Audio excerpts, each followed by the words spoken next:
Okay, so this is what we are going to talk about, information aggregation. You could also call it the topic of social learning. That's a term also which is often used. Uh, it'll be clear to you in a moment why. Uh, Now, let's start from the beginning. Information is a very valuable thing, right? It's not a tangible object. It's not like a flat screen TV or a car. But nevertheless, it is economically highly valuable. And especially in a modern economy, we are always seeking information to improve our transactions, our economic well-being. Um, Now, consumers are always seeking product quality information. Yeah, you're thinking of buying a car or a computer. Uh, how reliable is it? How fast is it? Etc. So you go and read consumer reports, product reviews, uh, ask your friends, etc. Firms are also seeking information about their customers. Yes. Uh, these days they have fancier ways of gathering information. Google is keeping track of your uh, online activity, and they're selling that to their business clients so that they can target their ads. That raises privacy issues, etc. Um, so the search for information is everywhere around us. Okay. Now, why do we not need to talk about it separately? Right? Why can't our standard theories of markets and price theory help us understand how information is handled? Well, it does help us understand certain aspects or in certain contexts, right? For example, you are seeking information about your health. You have some symptoms. You want to know what's wrong and get treatment. You go to the doctor or the hospital, right? So you pay somebody to get that information. You go to a diagnostic lab and they do some blood tests on you. So this kind of information gathering is through the standard market channel, and there's a price to it. And so there's nothing particularly special about it, right? Now, even when information is marketed like this, there are problems of moral hazard and adverse selection. So for example, if you take your car to a mechanic, the mechanic may give you a false diagnosis. They may say, this is broken and that is broken, even if it's not, so that he can get the contract for repairing it. So that's a moral hazard problem, right? So I don't mean to undermine when information is purchased through the price system and through markets like this, there can still be lots of interesting questions and problems. Nevertheless, we can think of it as a more or less standard commodity in that case. But suppose you're deciding to go and watch a movie, which is a hazardous activity in these times, but suppose we are coming out of the pandemic. So now you're going out. You're thinking of going out to watch a movie with your friends. Which film should you choose? Yes, that's critical information for you as a consumer. A farmer is deciding whether to plant a new, there's a new seed variety in the market, and the farmer is thinking of whether to switch to the new variety instead of the traditional one that he has been planted. But he needs to know information about, yields, costs, etc., associated with the new seed. How does he get that information? In the last two examples, if you think about it, often we get the information not by purchasing it from the market, but by observing others. You want to choose a movie, you look at the box office numbers, you ask around which movie are your friends talking about, and then you make a selection. Farmers are often influenced by other farmers who are in the same village or nearby villages. What practices are they doing? Are lots of them adopting the new seed? Then that'll influence them, right? So this is what is called social learning. Information often comes through a channel of observing the choices of others, right? And we can multiply examples. Now, social learning needs a separate understanding, right? Obviously here, the information is free. Your friends don't charge you to tell you which movie they liked or which book they really enjoyed. Um, they just tell you it's free. But you have to draw inferences, right? Your tastes, your preferences may be different from theirs. Your circumstances may be different from theirs. A farmer, is looking at other farmers and their practices. Well, their soil quality, their availability of irrigation, those things may be different. So what is a best choice for them may not be a best choice for this guy. So that creates complications. Yes. So the overarching question is, when people gather information, economic agents gather information through the process of social learning by observing the choices of others, what kind of outcome and allocation does that lead to? Yes. Does it have good, nice properties?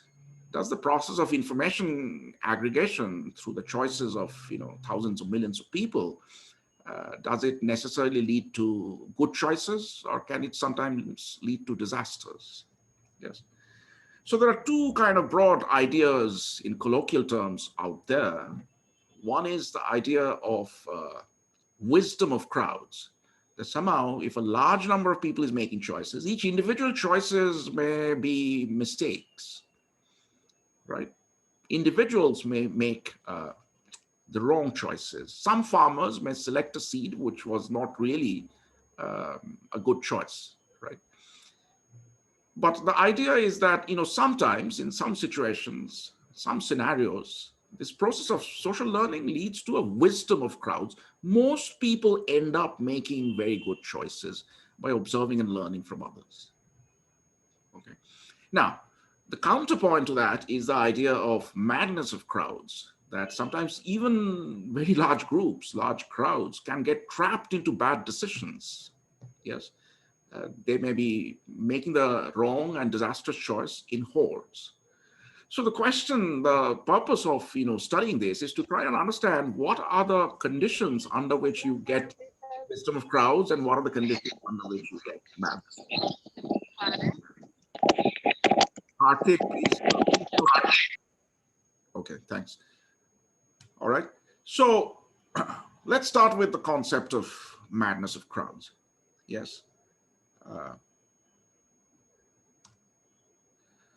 um, Now, there are examples all around us. So think of the 2008 financial crisis, which was preceded by the housing bubble, right, in much of the world, especially the developed world.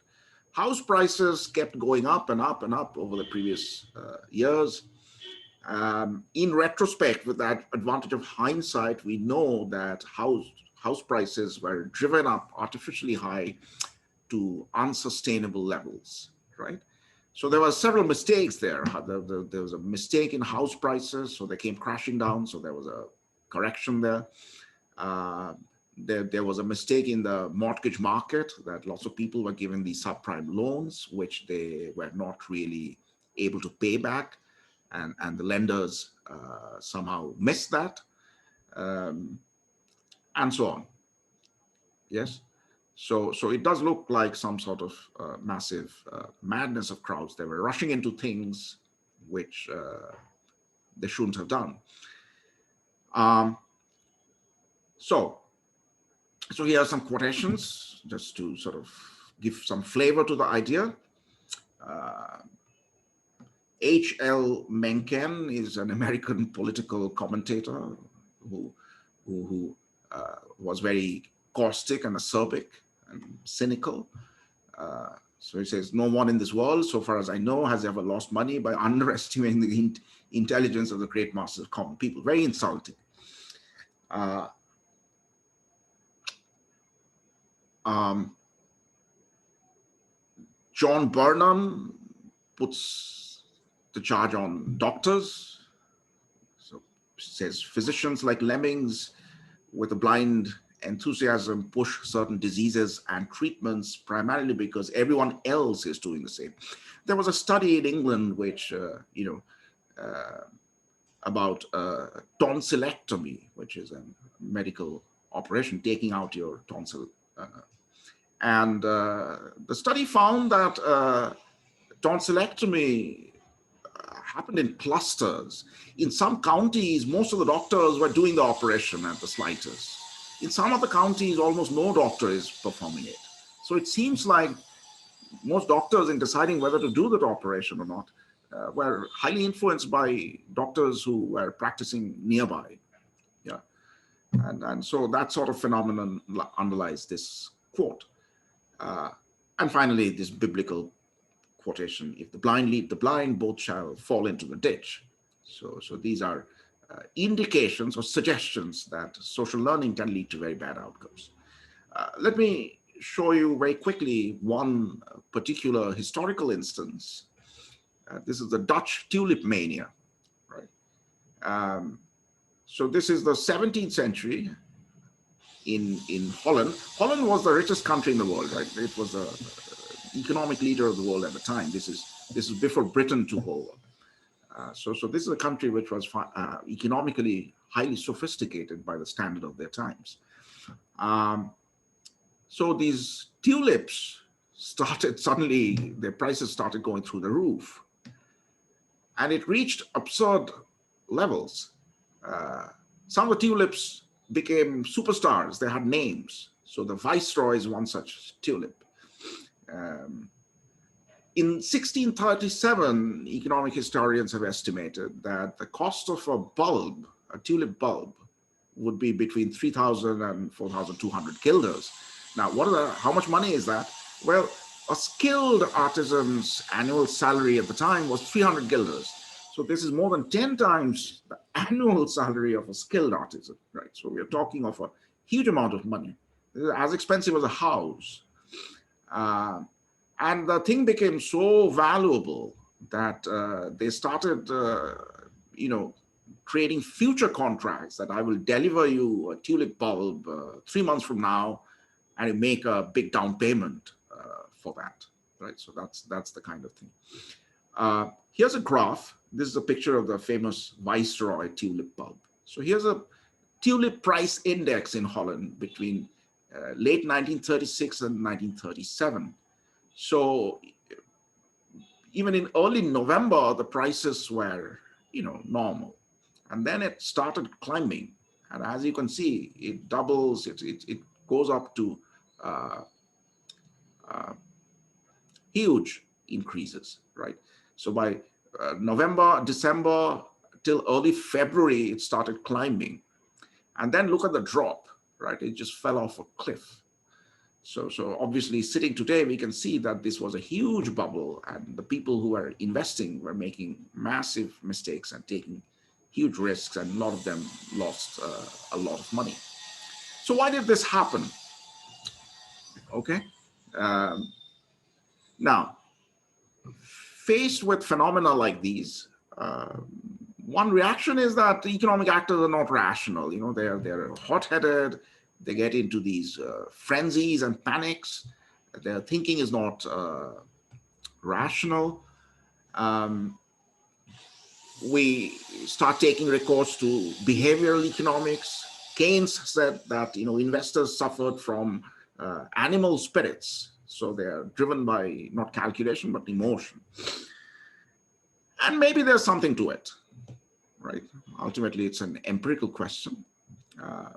But there's a literature which cropped up in the late 80s, 90s, which showed, using game theoretic models, that even if in certain kinds of asset markets, certain kinds of financial markets, all the actors are rational, they're Bayesian, they can calculate their probabilities, they're not driven by emotion at all, they're hard-headed profit maximizers.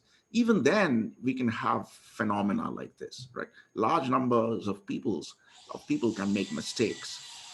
So I'm going to show you one such model, which is taken from the paper by Bikhchandani, Hirschleifer, and Welch. There's a very similar paper which came out simultaneously by Obijit Banerjee.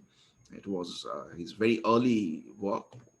This was the time when he used to work in theory and applied theory.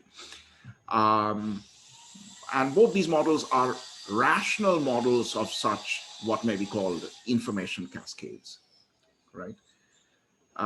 Now, before I show you the model is going to be very simple, and I think it's a very parsimonious way of conveying the idea. But let's think about the import, right? A model of rational um, information cascades, a model of wisdom of crowds, which is still based on rational agents, is actually doubly bad news, right? So if people were making these wrong choices, if they were creating housing bubbles and tulip manias because they got carried away by their emotions, then maybe there's some hope of, education, financial education, training. People are trained in logical thinking, statistics, what have you. And maybe these mistakes can be rectified. These papers are saying that even if all the actors are very smart, such phenomena can happen, right? So that means that policymakers have to guard very strongly against such phenomena, and we need to put up institutional checks and balances so that these things don't happen, right? Their foundations are very robust. Yes. Okay. So let's talk about the Bikhchandani paper, 1999. Any questions at this point?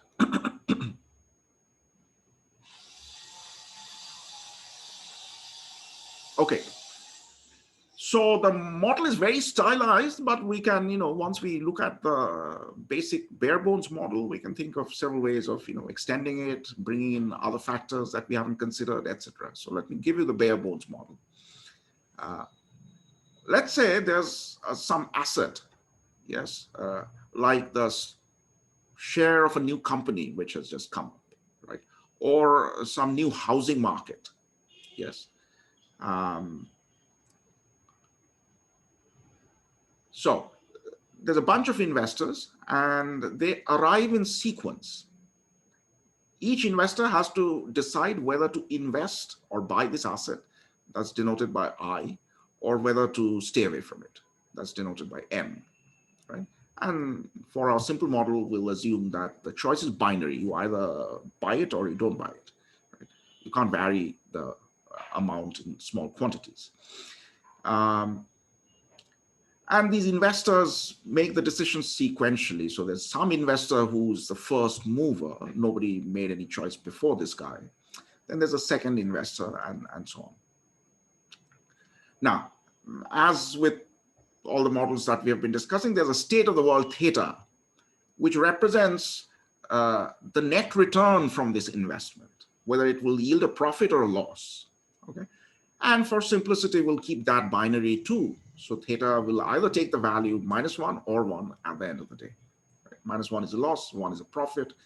Both are equally likely, let's say. So the probability of theta being 1, that this being a good asset, a profitable asset, is half. Now, of course, things would be very simple if our investors could observe what theta is. Right? So their knowledge is noisy and imperfect. So they cannot directly see what theta is. Instead, we are going to assume that each investor receives a conditionally independent private signal. And the signal is also binary. It takes either a high value H or a low value L. Okay. Think of the signal as, if you're talking of the share of a new company, each investor goes and does some research about the company. Right? What is its business model? What is the track record of its managers, of its sponsors, etc. Right? The product that it's selling, what are the future market prospects for that product? How much competition is there, etc.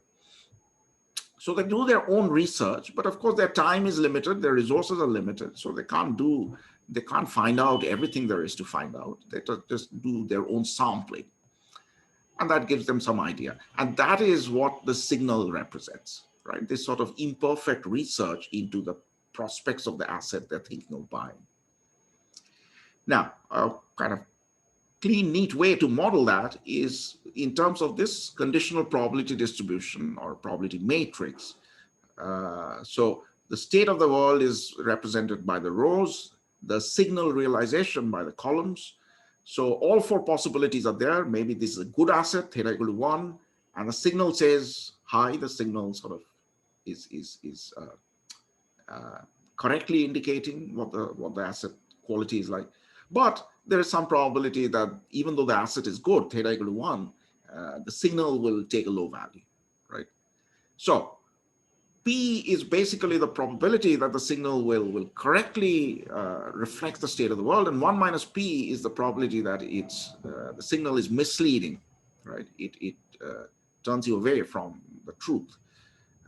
And of course, the interesting cases are where P is between half and 1. So that's what we'll focus on, right?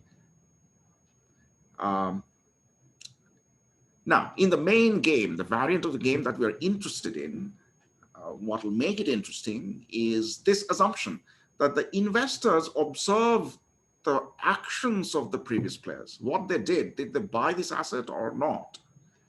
They can observe. So if I'm the sixth guy in the line, I see what the previous 5 people did. Okay, 3 of them bought it, 2 of them didn't. I observed them. I got to observe them. And then I receive my own private signal. Based on that, I have to make a choice, right? So the choices are sequential. Each investor puts together these 2 pieces of information. What did the earlier guys do? And what is my signal? Is my signal high or low? Based on that, each investor will do Bayesian updating and decide to invest or not. So, I mean, formally speaking, investor T strategy is a mapping from the history, which is the history of the previous T-1 actions, and the private signals to the choice set. Now, I should emphasize that this assumption is important. Each investor receives a conditionally independent private signal. So think of the signal as the toss of a biased coin, right? The coin has a probability P of turning up with the right answer, right? An answer which correctly represents the state of the world. And with probability 1 minus P, it comes up with the wrong face. It gives you the wrong answer. So it's like the toss of a biased coin. But what this assumption says is that for each investor, the coin is tossed anew. It's not like one single coin toss is sending the signal to all the investors, right? If that were the case, if the latter were the case, then the signals wouldn't be conditionally independent. They'll be perfectly correlated, right? If my signal is high, your signal will also be high, and so will be everybody else's. That's not what we are assuming. We are assuming that these coin tosses are independent coin tosses. If the signals were highly correlated, then really there is not much of an issue about information aggregation. Then the model is very boring. There's only single source of information. All that we learn is from this source. And this is like kind of socialism, right? We all get our information from state-run television. So there's nothing to aggregate. Yes. The problem is interesting only if there are independent source of information available to all these different agents. And the question is their process of watching each other and learning from each other. Does that lead to good aggregation of these independent signals? Okay. The P is same for all individuals. We'll take that for simplicity. It's not, after I cover the basic model, we'll talk about, in a slightly hand-waving way, I'll talk about some complications. So we can talk about, different agents have different P's. So let's get to that discussion later on, right? So, yeah. Sir, in the previous module, you talked about the meaning of a message. Yeah. So, sir, could it be the case that the signal is the same, but different agents infer different meaning from the same signal and hence act differently? Yeah.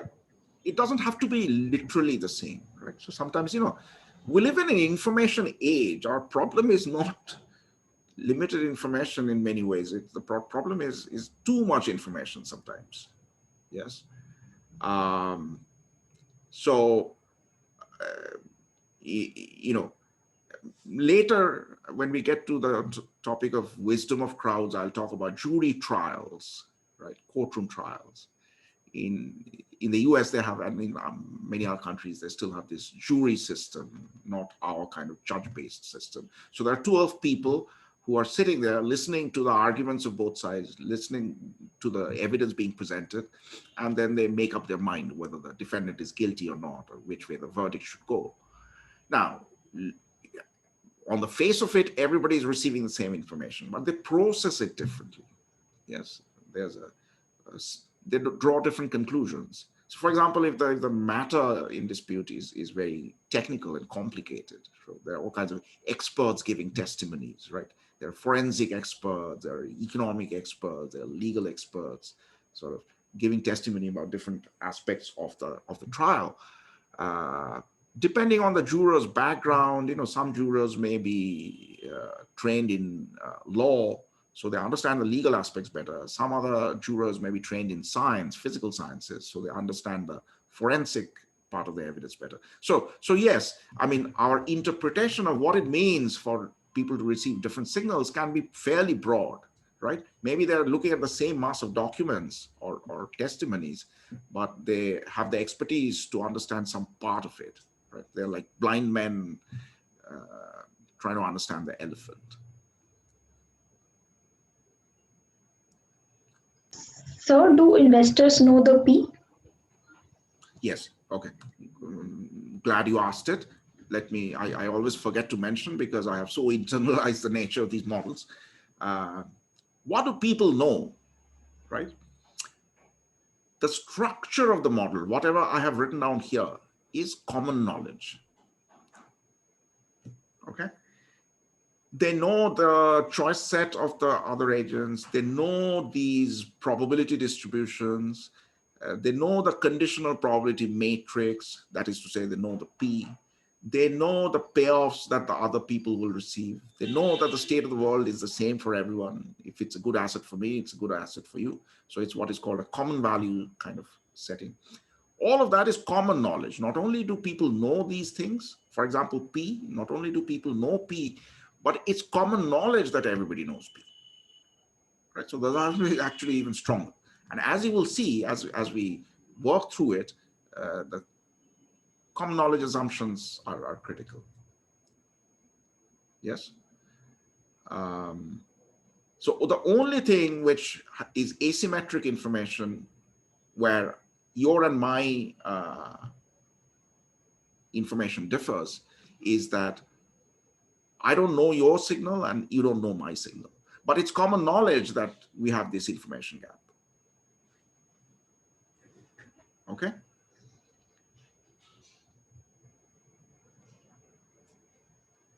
Now, as usual in all these kind of informational models, it's always useful to think of a benchmark, to set up a benchmark at the beginning, which is what would have happened if these informational problems were not there. So here's our benchmark. Suppose the signals were observable. That's not the case we're interested in. We're interested in the case where I get to see the actions of previous fellows, but I don't know what signals led them to those actions. But for a moment, let's think about the case of observable signals, right? They can tell me what their signals are where, and I can figure it out. I can access that information. So in that case, what happens in this model, right? Now, what happens is a stochastic process. We can't say, because it's not a deterministic model, right? The signal realizations shape what happens. But stepping back, we can say in a qualitative way what happens, right? So let's get to some of the details. So let's say the first signal comes along and it's a high signal, right? Immediately, so the first investor sees it and the subsequent ones will also see it, right? So immediately everybody starts doing their Bayesian updating, right? So after one H signal, the Bayesian updating, the prior was half and half. After one high signal, if you do the Bayesian updating, it rises to P. No wonder it rises, because the signal is favorable to the stock being good. It rises to P.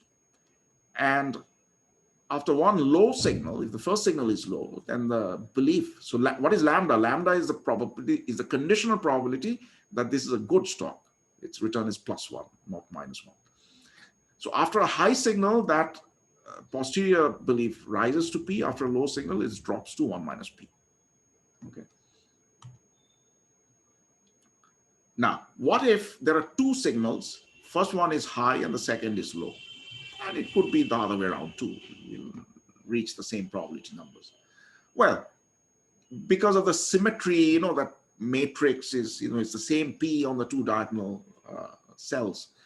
Because of that, a high and a low signal cancels each other out, and we are back to square one, so to speak.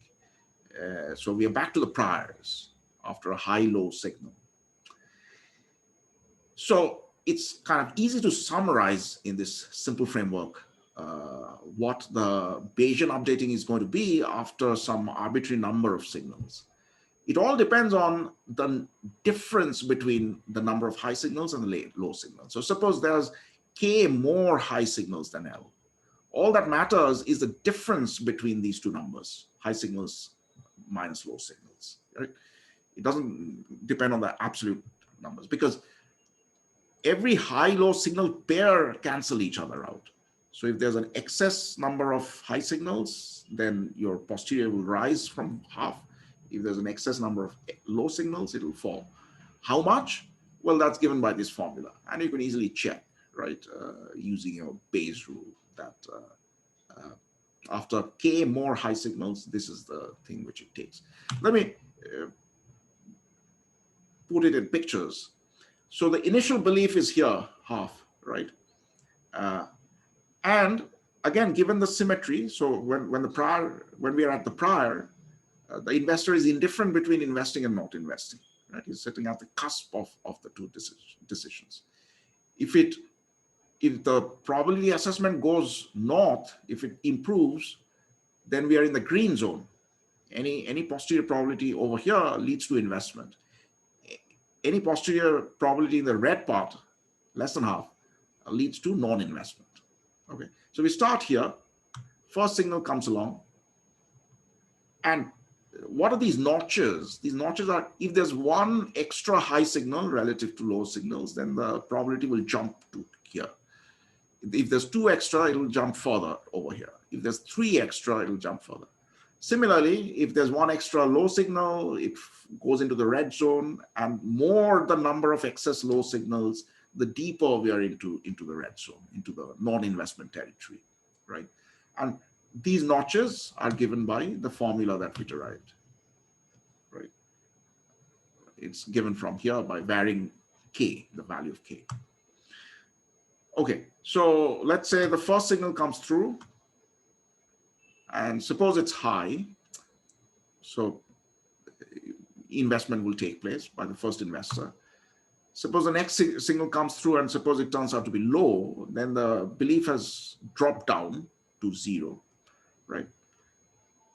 The investor is indifferent, let's say, it doesn't invest.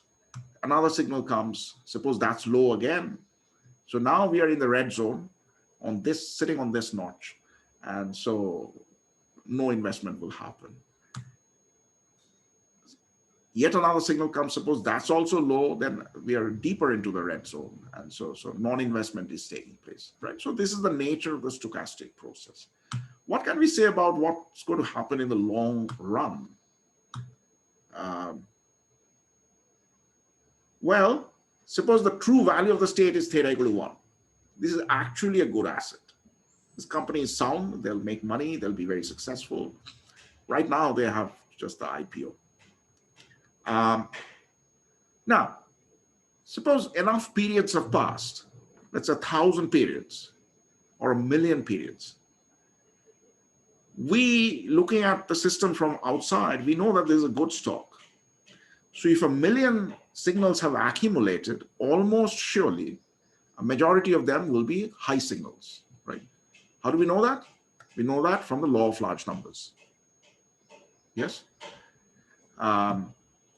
So after enough signals accumulate, and these signals are all public information, everybody has access to them, yes, After enough signal accumulates, the on average, if you look at the average of the signal values, or what is the majority, that will almost surely tell you what the true state of the world is. Okay. So after enough rounds, beliefs will almost surely converge to a corner, right? I'll either believe with probability very close to 1 that this is a good stock, or probability very close to 0. Now, so if we observe this from the outside, Mansi, you have to turn off your mic. So we'll see people making the same decisions over and over again. Yes. After a while, we'll see either everybody is investing or nobody is investing, right? There may be some variations in the beginning when the sample size is small, but after a while, we'll see. And then once we learn the true state, we'll see that, whatever most of them were doing, it was the right thing. So just because it looks like people are mimicking or copying each other doesn't mean that, either that they're being lemmings, that they're not thinking. Neither does it mean that they're making bad choices. They're most likely making good choices in this situation, right? If you just landed from Mars on Earth and you're observing humans, you see that, before crossing the street, they look left and they look right. So they behave very similarly. It'll be wrong for you to conclude that this is a thoughtless, irrational decision, because they're making the same kind of behavior, because that's the smart behavior in the context, right? You don't want to be hit by the car. So we have to think beyond, whether or not people are doing the same thing. Now, let's get to the main part, right? Which is, So, in the last slide, first point, if P was biased, like P was small, then how can we be almost sure about H? that's the law of the large numbers, okay? P is very small, 0.51, right? Okay, so we are saying that it will be greater than 0.5. Yes, if you have 1,000,000 of these signals, right? What does the law of large numbers say? It says that if P is 0.51, then the proportion of, and let's say the stock is actually good, the proportion of high signals in a very, very large sample will approach the population mean, which is 51%. Yes, sir, but what is stopping it to be below half? It can be below half as well. You mean the sample proportion? P can be less than half as well. Oh, I see. See, if P is less than half, there's actually no loss of generality in assuming that P is greater than half. So, right? So you're thinking about where, when the stock is good, more than half the time, the signal shows a low value. And Yes, when sir. bad, more than half the time, it shows a high value. Now, if you know this, you can just invert it. You just relabel the low value as high value and relabel the high value as low value. And then you'll get a P which is greater than half. Okay, sir, I'll try. Okay. Right? Yes. There's this,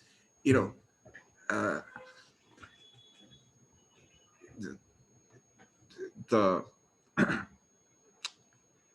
stock market gurus, right? I mean, we think of, all kind of false experts or charlatans who are giving us predictions all the time. But suppose somebody says, this guy is terrible. This stock analyst is every day he's telling us whether a stock will rise or whether its price will go down, but he's reliably wrong.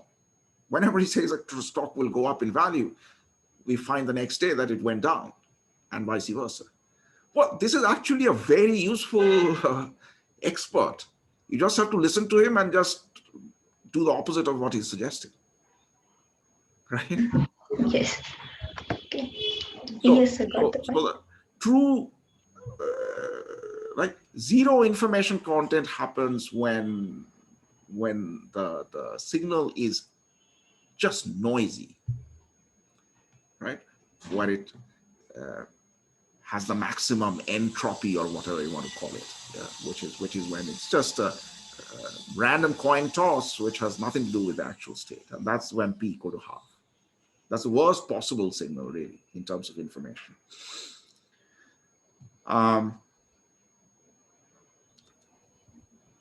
Yes, sir. Thank you. So, Yes, so basically here people would prefer to be as far out as possible in making the choice if they were asked to pick a position in the sequence. absolutely, absolutely, because you get more data Information. points. Yeah. Yeah, you want to postpone it. I'll tell you about, that can itself lead to its own gaming. So I'll come to it at the end. Yeah. Here, the timing is exogenous, and that avoids this complication that people may want to wait, right? But there are models with endogenous timing that you come along as an investor, but you wait and you keep watching others. But if everybody is watching each other, then what happens? Yeah. But we are not dealing with that right now. Okay. Now, observable actions. Yeah. So let's think of that game, right? As I said, the posterior has to be greater than half for it to make sense to invest. If the posterior is exactly equal to half, there's indifference between the two actions. And in that case, we'll assume that an agent tosses a coin, right? Randomizes half and half. So let's start with the first investor. What's the optimal strategy of this guy? That's very simple. He's just a single decision maker practically, right? There's nobody else to observe. So he just looks at his own signal. If the signal is high, his belief has risen beyond half to P. So he'll invest in that case. If the signal is low, he will choose non-investment. He's in the red zone in terms of that picture. Now, let's move on to the slightly more interesting case of the second investor.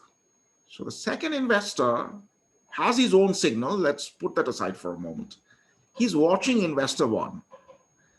Now, investor one's information or signal and his action has a one-to-one correspondence. Yes? If I see him investing, I immediately know his signal is high. If I see him not investing, I immediately know his signal must have been low. And here the common knowledge of rationality assumption comes in, right? So all these investors, it's common knowledge that everybody is smart and can do their probabilities. All right. So the second investor, they basically, in effect, is therefore equipped with two signals. He knows two signals. He can see his own signal and he can infer the first guy's signal by watching what he did. So let's look at all four scenarios.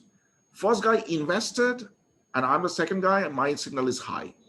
First guy's investment means his signal was also high. So effectively, we have two high signals. Obviously, I'll invest. Another simple situation, my signal is low. I saw the first guy did not invest, so he must have got a low signal too. I'll choose not to invest. Straightforward. Don't even have to calculate the probability. Now, the interesting case is where I saw the first guy invest, but my own signal is low. So then effectively, there's one high signal and one low signal. So the posterior probability that this is a good asset is half exactly, back to priors. Yes. So what should the second investor do? Toss a coin to decide whether to invest or not to invest. All right. Now,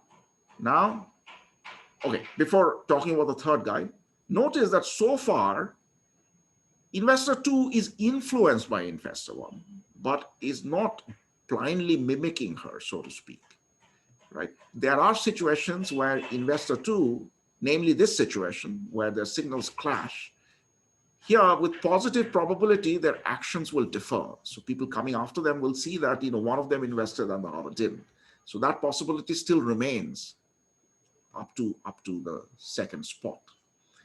Let's go to the third investor. Okay. Now, let's take the special case where the first two guys did the same thing, right? If the first two guys did different things, one of them invested and the other didn't, the third guy immediately knows that the first two guys had opposing signals. And so you might just as well forget about the first two guys, right? Their signals have canceled each other out. So in that case, the third investor will go by his own signal, right? The interesting situation is where the first two guys did the same thing. Their actions were identical. Without loss of generality, suppose both of them invested. And the logic will be similar if both of them chose N. So let's think about this. Now, two possibilities are there, right? One is both of them invested, and me as the third investor, I got a high signal. Second possibility is first two guys invested, but I am looking at my signal and it's low. So in either of these cases, what should the third investor do? Now, the first case is very simple. First guy invested means his signal was high. My own signal is also high. From the second guy's action, I can't tell what his signal was for sure, right? Maybe he got a high signal, it got reinforced the first guy's signal, so that's why he chose investment. But maybe the second guy got a low signal, so there was a clash. But then through the randomization, which was in the previous slides, he ended up investing. I don't need to worry about it, right? I've written down here, if you apply Bayes' rule, what the updated probability will be. Let's not plot through that expression. Intuitively, it's very obvious that in this situation, the third investor should invest. Why? Because there's at least two signals. Out of the three signals, at least two are high. And there's even a chance that even the third one, the middle one, could have been high. So obviously, your updating will take you above half, right? So let's not bother with the expression. Now, more tricky is the other situation. First two guys invested. Third investor sees that his signal is low. His research is putting doubts in his mind about the prospect of this company. So now what should he do? Well, again, what this information means is that the first guy got a high signal and the third guy himself got a low signal. So the first and the third signals have canceled each other out. So everything comes down to what is the meaning of the observed action of the second investor. He invested. What does that tell us? It doesn't tell us anything sure about what his signal might have been. Again, you can do it mechanically. You can just apply Bayes' rule, derive an expression, and you can show that this expression is greater than half. But let me tell you the intuition, right? Even without the math, you should be able to see that this posterior belief should also be above half. Why? See, if the second investor had received a high signal, he would have invested for sure. And if he got a low signal, he would invest 50% of the time. The other 50%, he would not invest, right? So based on the first and the third signal alone, the third investor has moved back to a belief of half based on the first and third pieces of information. Now he's looking at the second piece of information, starting at half, right? The first and the third signals have canceled out. So he's telling himself that, look, I can't tell for sure whether the second guy's signal was high or low. But if he had received a high signal, which is with 50% chance, he would have invested for sure. And if he had received a low signal, he would have invested with some probability, namely 50%. So an investment by the second guy comes more often in frequentist terms. It comes more often from a high signal receipt and less often from a low signal receipt. So therefore, investment by the second guy is more indicative of a high signal than a low signal. So I will ascribe greater than half probability that the second guy who invested got a high signal. And that means that the underlying state of the world is more likely than not to be positive. Okay, so that's the logic, right? That's the intuitive logic. Questions? Now, let me walk through the implication. The implication is immediate and it's stark and it's dramatic and it's funny. So, what does this mean? If you trust these two probability calculations, both are above half. So, if the first two people invested, whether the third investor gets a high signal or a low signal, his updated belief that this is a good stock in both cases will be above half. So in both these situations, his optimal decision is to invest. It's the rational, Bayesian, smart decision. In both these cases, he should invest. What does that tell us? It tells us if the first two people have invested, then the private information of the third guy is irrelevant. Whether his own signal is high or low, he should invest. This is what is called an information cascade. After two investments in this model, it is rational to invest regardless of the private information of the third guy. All right. So if the third investor is rational, we will expect him to see him invest. What about the fourth investor? The fourth investor will see three investments in a row. The third investor's choice says nothing. The third investor would have done it whether his signal was high or low. So I'll ignore what the third investor did. I'll just look at the first two guys, and I see them investing. So essentially, the fourth investor is in the same position as the third investor. So his calculations and his decision rule will be the same. Namely, he will ignore his private signal and just do what the first two guys did. And same for the fifth, for the sixth, and so on. This starts an information cascade. Okay? After a few similar decisions, in particular, two similar decisions, everybody will make choices as if they are blindly following the first two guys. They're actually not blindly following them. They're basing it on rational calculations, but the observation will look like they are just mimicking what people ahead of them did. Now, what is the big problem with that? The big problem with that is that essentially, now suppose millions of these investors have come. Each of them had million pieces of private information, high, low signals. If we could somehow pool together all those signals and look at a large sample of those signals, whichever number is in the majority, whether it's high signals are majority or low signals are majority, that will tell us about the state of the world almost surely with a great deal of accuracy. So after a million of these people, there is potentially a huge amount of information out there which would have enabled almost perfect decision making if it were somehow aggregated somehow.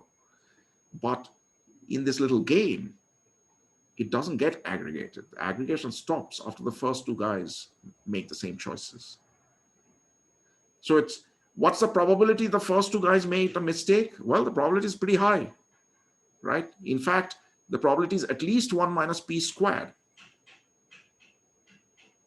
Yes, because if they both get wrong signals, say the stock is actually bad, they both got high signals by mistake. It's just two signals, can happen, right? Fairly decent probability. And both of them made mistakes, but this mistake will carry through up to the millionth spot and for an enormous crowd.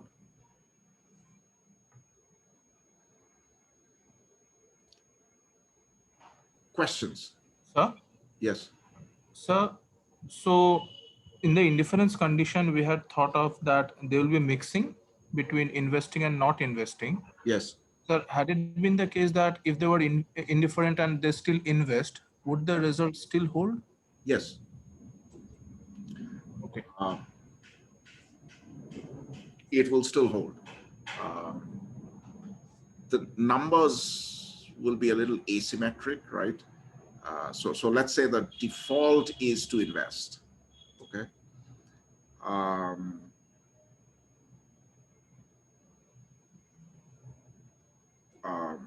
Let's say the default is non-investment, okay? So I observe the first two guys investing. Then I'm sure that both of them have high signals. So the same logic will kick in, right? After two investment decisions, I know there are two high signals, so I'll ignore my own signal. Even if it's low, there are two high signals against one low signal, so I'll still invest. Okay, so the investment cascade can start like that. Now, a non-investment cascade can also start, but it will require three non-investment decisions, right? First guy's non-investment means that's a low signal for sure. Second guy's non-investment could mean either way, but you put enough non-investments, then the evidence piles up that there's several low signals out there, and that'll also lead to a non-investment cascade, right? Okay, sir. Okay, in terms of pictures, I guess it's very simple. So, but anyway, if you kind of run a simulation of this, this is a kind of an artificial simulation. Let's say the first investor gets a high signal, then the action is investment. The inference is that it's a high signal. So this table kind of gives you one possible path. So let me just, I think it's pretty obvious. So,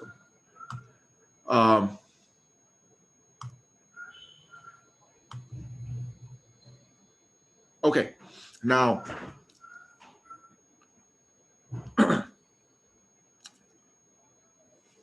let's try to get a sense of these probabilities. Okay, so we've seen a cascade might happen like that, right? Information can get shut down, information aggregation.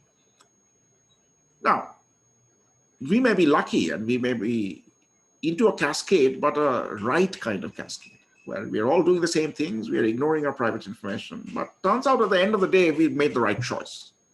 So it's a good asset, a cascade forms on investment. In the end, we say, view,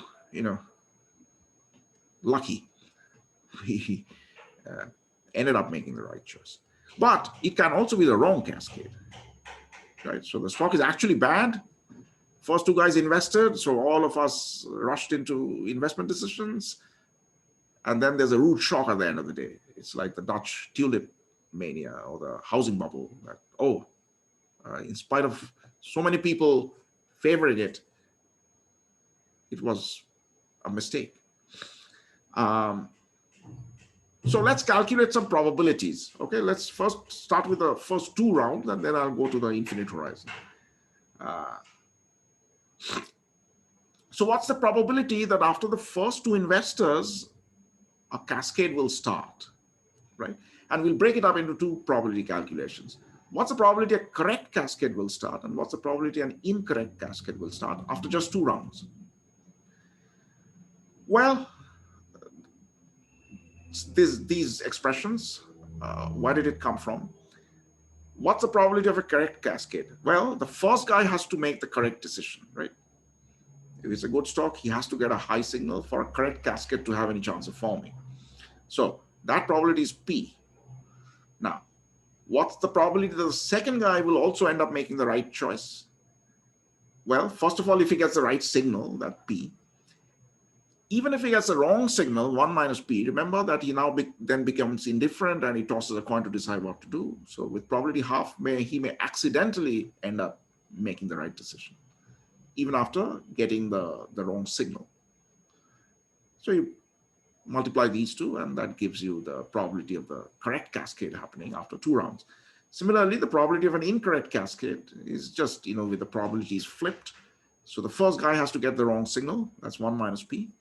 And either the second guy has to get the wrong signal, or he gets the right signal, but through the coin toss, he ends up making the wrong choice. So that's the second piece. So these are the expressions. Now, a cascade may not form after the first two guys because they may make opposite choices, in which case, the others figure that they had opposite signals and they're canceled out. So the process runs for a little longer. So what's the probability? No cascade will form. You just subtract these two things from one, and that's that probability. Yes? Do the calculation. It turns out to be P times 1 minus P. Okay, but let's get to the long run. Eventually, a cascade will form with probability 1, right? You can't prevent a cascade from happening because sooner or later, you will have a succession of two people making the same choices. Or two extra investment decisions or two extra non-investment decisions, and immediately you have a cascade starting. So, this is one. Let's focus on these two. So given that a cascade will start with probability 1, what's the probability that it will be correct and what's the probability it will be wrong? Okay. How do we calculate that? Let's focus on this. Probability of a correct cascade. Well, a correct cascade may form in the first 2 rounds itself. What's the probability of that happening? This expression. Yes. Now, that's one way in which it can happen. Another way in which it can happen is it doesn't form in the first 2 rounds, but it forms in the next 2 rounds, right?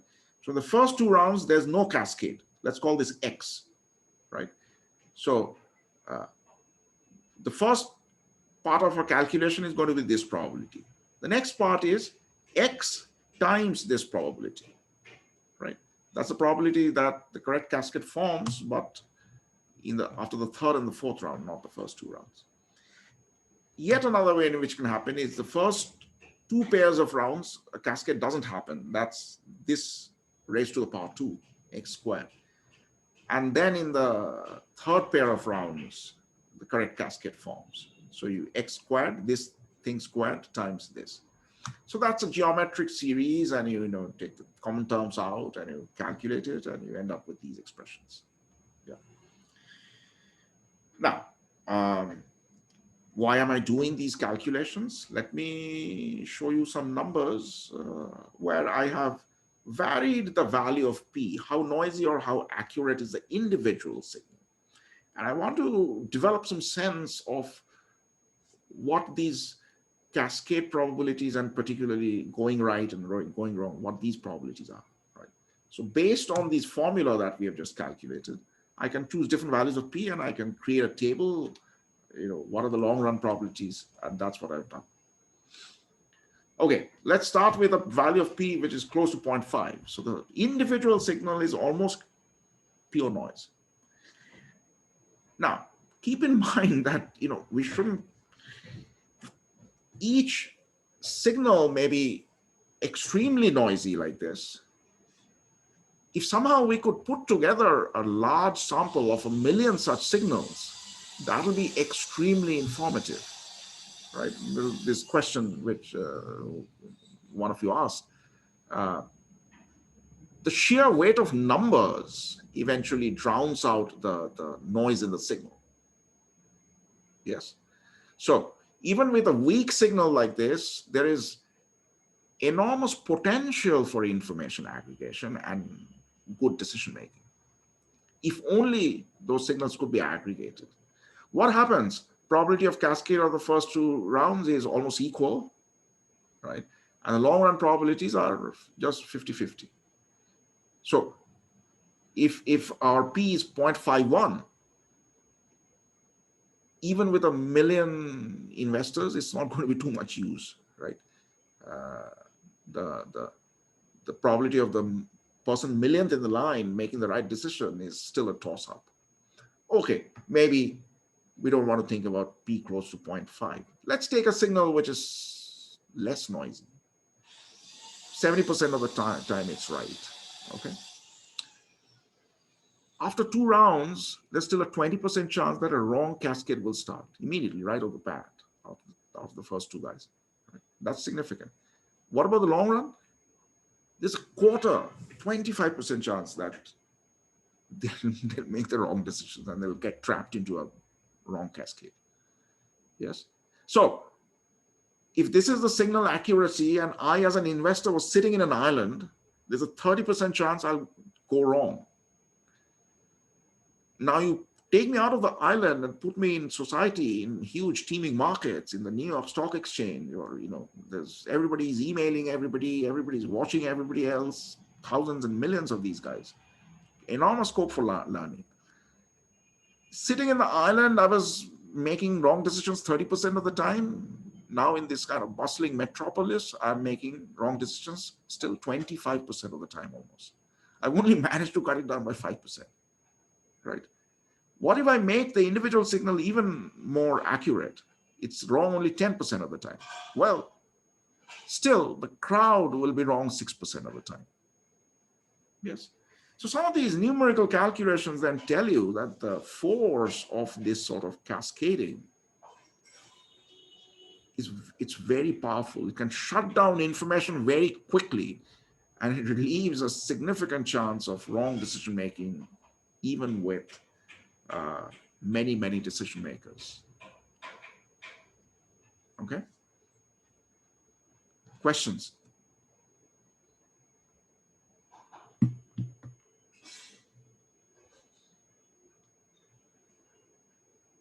So you're choosing a movie, you've asked 20 of your friends, all of them are watching whatever, Salman Khan's latest blockbuster. They're saying it's great. Maybe because just the first 2 people who saw it, they're sort of mad fans of Salman Khan and they like whatever it does, and so they came and gave rave reviews, so everybody's flocking to watch it, right? So 20 people have flocked. 20 of your friends have gone and watched it over other choices. Essentially, it's derived from the fact that 2 of them went, first 2. And so the information that it's based on is actually pretty flimsy. And that can happen in all of these examples that we've been talking about: choice of books, movies, etc. Farmers' choices. Any questions? No?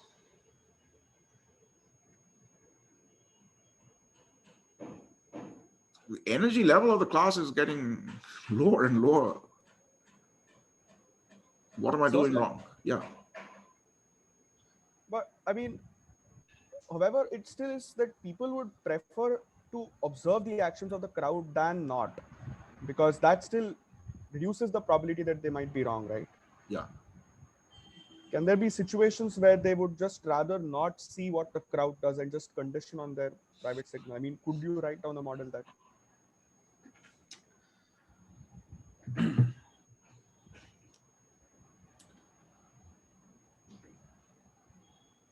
It depends on the framing of the question, what exactly you mean, right? Suppose, would I myself voluntarily, like Gandhari, put something on my eyes and choose not to see? No, right? The way we model information, and this model is part of it, is that we model it instrumentally. Information is not valuable for its own sake. It's valuable because it improves my decision making. So if you take out a piece of this and look at a single decision maker, I'm the 5th investor, right?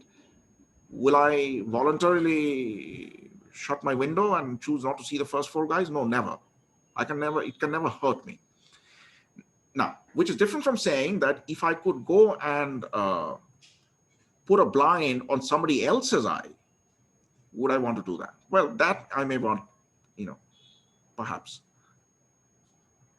In fact, I'll talk about some examples there, right? So the answer is yes and no. From the sort of a partial perspective of any one of these decision makers, if they voluntarily choose to throw away some of the information, there's no gain from doing so. But if, let's say, a social planner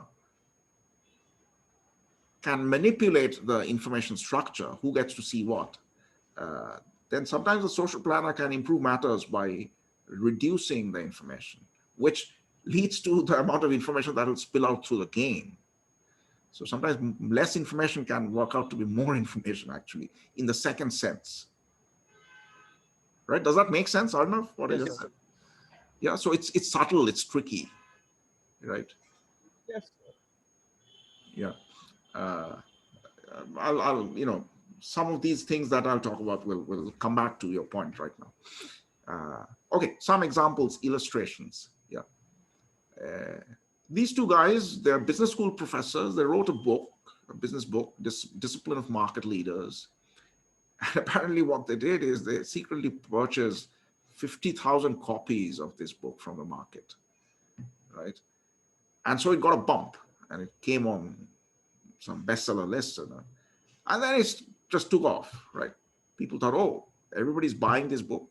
Only the authors bought the first 50,000 copies, but people didn't know that. They just saw big numbers. And so it hit the top of the New York Times bestseller list, and so on and so forth. I don't know if it's, yeah, it's legal probably. I mean, you can buy your own, many copies of your book. Who is stopping you? I don't know if there's a legal issue there. Street performers in India, these days, we are developing, so these things are rare. But street performers apparently would have plants in the audience, right? Their own guys, one or two. And after a performance, they would clap, they would go wild, they will start throwing coins into their bowl, and that would trigger similar behavior by the crowd, right? So that's another information cascade. These two guys, they wrote a paper, and this is an old paper, 1996, and that shows up in what they did. Anybody know AOL? What is AOL?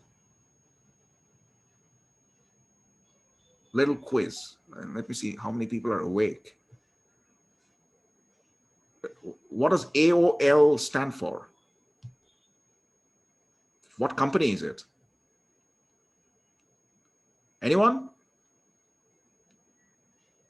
Prize, half a mark. I see.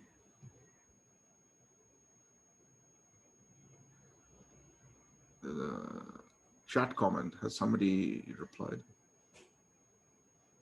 Art of learning. Good guess, very good guess, but unfortunately not true. America Online, yes. So the big winner is Prachi Malakar. You win the top prize. It will be delivered to your home. Barrow is also has the answer. But Prachi, in terms of the buzzer, Prachi beat you to it. America Online is provided internet service provided. This is when you had dial-in connections, right? So you guys are too young to know of this Stone Age technology. So people would, using their telephone lines, they would dial into the internet. And you had this, some movies you'll hear this, right? This telephone, somebody's trying to connect their computer, there's all these ringtones going off. America Online has gotten busted because they have become obsolete. But at the time, they were, they were like the Google of their day, so to speak. And they had this gaming page where there were lots of downloadable games, free games. And these guys went and randomly picked some of these games and wrote a program to download them repeatedly, right? So the site gave download statistics. This game has been downloaded X number of times, that one Y number of times. So they artificially drove up the download statistics for some randomly selected games. It was an RCT effectively, right? They didn't choose the games by some prior criteria. They just randomly selected. And then they tracked it. What happens to the download statistics? So the ones which get a bump, they just take off, right? So again, that's indicative of cascades. If you follow the American presidential elections, right, each party has these primaries. And the primaries are, oh, I didn't realize that it's 3:10. Anyway, I'll wrap it up. So the early states, Iowa and New Hampshire, two small states, always get to hold the first primaries of both parties. And many Americans complain about it, that they have a disproportionate influence because whoever Iowa and New Hampshire selects, other states tend to, voters in other states tend to kind of, be influenced by that. So again, cascades. And so on. Now, there are serious applications. I talked about the tonsillectomy example. There are papers which study crime rates, okay? Crime rates varying across counties or districts, and so on. And often you find evidence of clustering, yes? Meaning that even after you control for many obvious explanatory variables, like, the level of the income level in the district, or level of inequality, there's a large unexplained residue. So the dummies, the district dummies or the county dummies, will have huge coefficients, meaning that there's only so much you can explain about the crime rate in a district by using, obvious socioeconomic variables. In some districts, for unknown reasons, crime tends to be high. In some districts, low. And one possible explanation is this sort of cascading, because people, when they're making decisions about whether to do something illegal, they don't know the costs and benefits. What's the chance that they'll get caught? How vigilant are the law enforcement authorities, etc. Right? How corrupt are the law enforcement? And so they try to guess. And how do they try to guess? They guess by looking at the choices of others. Are others breaking the law left and right or not? And that again leads to cascade-like situations. So some districts gravitate towards a cascade of high crime and another towards a cascade of low crime. So if that is the case, then as far as policy is concerned, we won't be able to tackle a crime problem in a district merely by addressing the fundamentals. We also have to bake this sort of information cascade. Okay, guys, I'll stop because I didn't realize I ran over time, and there's a class after this. Is there a class after this? Yes, sir. Okay. All right. So I can, we can discuss it a little further in the next lecture. And so the next lecture is going to be Friday, live. Okay. Thank you, sir. Yeah. Thanks.